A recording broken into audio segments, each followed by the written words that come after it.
is wasted. It's truly the story of upcycling. So that fully is a bathtub.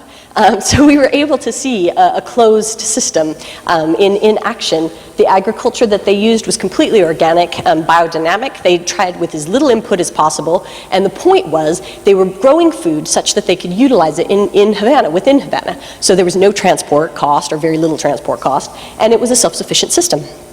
At the same time, when the lights went out, it was a big crisis. So what you see here is a series of solar panels. Rural electrification became a massive story. They needed to be able to turn the lights back on and generate power. So they received funding from Eurosolar, a European organization, to set them up with 9,000 solar panels to light up 2,000 schools and 400 hospitals. They had 4 urban wind farms.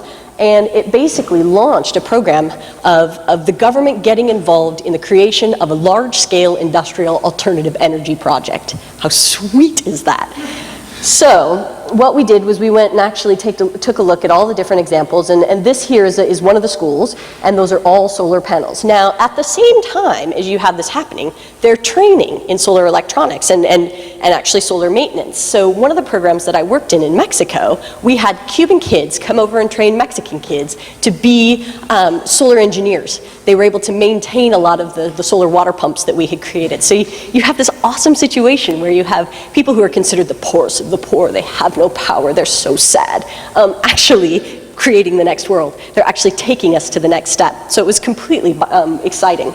This, I have to tell you very quickly, is my favorite poster. That's a condom next to the Queen, and it really represents the fact that, again, women were a big part of the revolution in Cuba. They actually had a key place, and they maintain a presence in the revolution, and they see it as though there's a very special place for women to be able to assert their needs and work towards them. So making sure that women have the capacity and the development investment, which oftentimes equals employment training and business training, is really exciting.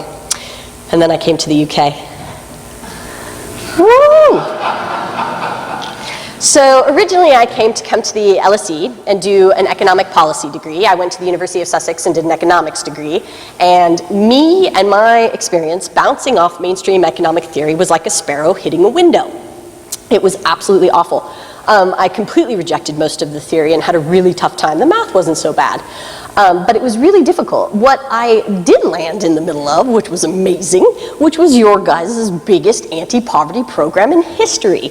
You guys were paying for nut stuff, things like business development, business coaches, the reconstruction of the public realm, making sure that flooding and floodwaters actually were taken care of, making sure that people had good skills and investment that they'd never had before. You were paying for people to go to school. It was amazing.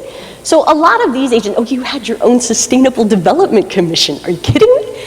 I came from a place where there was barely anything, and they worked really hard to get what they had, trying very hard to create the new world, and you guys were paying for it at billions and billions of pounds of investment. And you did a really good job. This is the deprivation map. One of the things that was so fabulous is that you defined poverty in a new way.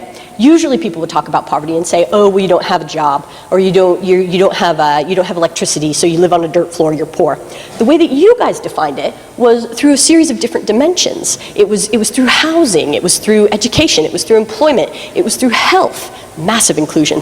So what you did was understand what was happening in various different aspects and contributors to poverty, and you paid to fix it, which is totally sweet. So, at the same time, what you did was you paid for enterprise development. This graph is one of my favorites. This is the UK VAT registration. You can barely see it, but it goes up between the times of 1984 and 2007. Part of this was what you paid for, part of it was the natural growth of the economy. But your business development program went from, I mean, it's just such a great line. So you created a new economy, more or less, out of a bunch of people that were not engaged, not empowered, and didn't have a lot to say. And what I learned by being here is that a lot of the powers, one of the things that the Labour government said that they were really interested in creating as their basic principles for this poverty program was that multi-agency responses across multi-sectors, including a lot of people, most importantly the community, at the neighbourhood level, was the key thesis of what they were after. Communities would define their new reality and work towards fixing it, and different government agents would help.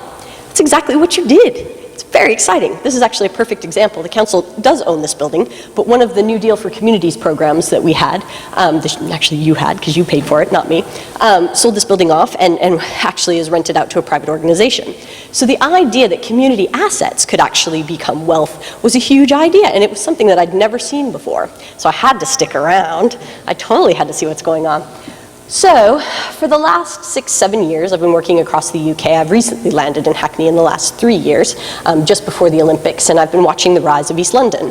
What I really enjoy about working in East London is it's the place where some of the biggest revenues in the world are juxtaposed against some of the biggest poverty areas in the world.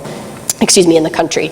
And with the Olympics having come and gone, there's still actually a very long story of transformation that's going to happen. So we have the rise of a new center happening within a big metropolitan area. And the whole point, the whole thing that you guys ever talked about in terms of having the Olympics was to uplift the local area. How awesome. It's embedded in your policy. So here I am at Hackney Council, all of this revolutionary fervor behind me. And what I actually do is deploy a lot of these principles and understand how these principles work in making sure that our economy is the cathedral that it should be. What you'll see today, from what you've just seen, is Dan, who represents the new face of the economy. And later on, we'll hear from Newton Dunbar. It's a perfect example of how a cathedral that we have, you build one floor, then you hand it off to the next generation. It's exactly what's happening here. We've inherited Dalston, we've inherited the area.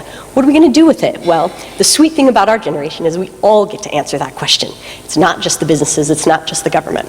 So what I've learned overall, and what you guys are saying you want to continue with, because the new policy regime matches this as well, is the idea that people power, who are always creating the economy, ought to actually go into policy power as well. So what the new government is saying is that they want you involved in planning. They want you to help out to define what your neighborhood should look like. In Hackney, we have this example right now. It's Chatsworth Road, the market that used to be there, and the residents revived it with the help of some councillors. It's one of the coolest places to go out now, and it's totally resident-owned. If you ask how Dalston came to be, most of the people in there would say, oh, well, the council did some stuff, but we own it. To me, that makes my heart sing. It's exactly where we're going. It's exactly what I learned is the best way to govern and create a local economy.